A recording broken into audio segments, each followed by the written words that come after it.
সুপ্রিয় ভিউয়ার্স, আসসালামু আলাইকুম ওরহমতুল্লাহ। কেমন আছেন সবাই?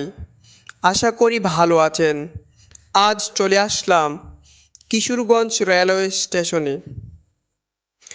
বাংলাদেশের স্বাধীনতার পর থেকে এই রেল স্টেশনটি কখনো বন্ধ ছিল না, কিন্তু বর্তমান করোনা ভাইরাস পরিস্থিতিতে লকডাউনের জন্য স্টেশনটি ফাঁকা পড়ে রয়েছে, চলছে না কোনো ট্রেন।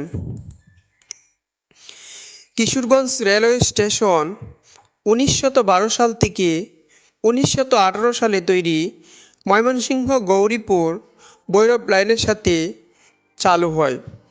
কিশোরগঞ্জ রেলওয়ে স্টেশন বাংলাদেশের কিশোরগঞ্জ শহরে অবস্থিত ময়মনসিংহ গৌরীপুর ভৈরব রেলপথের একটি রেলওয়ে স্টেশন। এটি কিশোরগঞ্জ শহরের দক্ষিণাংশে করগাঁও বাসস্ট্যান্ড এর দক্ষিণে এবং সাতমাথা মোড় থেকে উত্তরে অবস্থিত। এটি যশোদলপুর রেলওয়ে স্টেশন ও নীলগঞ্জ রেলওয়ে স্টেশনের মধ্যবর্তী স্টেশন। ঢাকা বিমানবন্দর থেকে কিশোরগঞ্জ রেলওয়ে স্টেশনের দূরত্ব প্রায় 90 কিলোমিটার এবং ভৈরব জংশন থেকে প্রায় 50 কিলোমিটার। এই স্টেশন থেকে কিশোরগঞ্জ এক্সপ্রেস, গোধূলি, প্রভাতীর মতো বিলাসবহুল ট্রেন চলাচল করে। একটি মিটার গেজ রেল লাইন ও দুটি প্ল্যাটফর্ম দিয়ে এটি কিশোরগঞ্জ শহর ও তার পার্শ্ববর্তী এলাকাকে পরিষেবা প্রদান করে থাকে।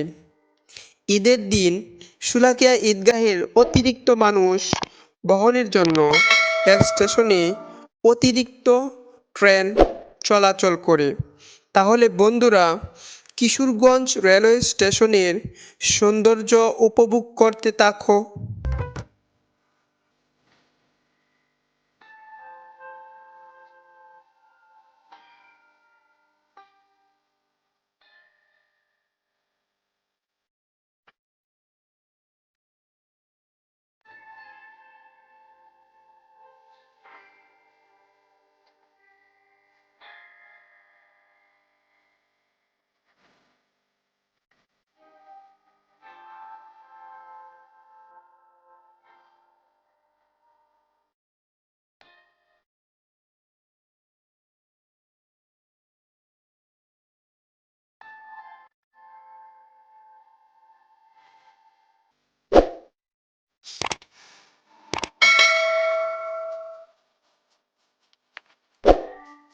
স্টেশনের পাশেই রয়েছে একটি বড় পুকুর, একটি মসজিদ এবং একটি মাদ্রাসা।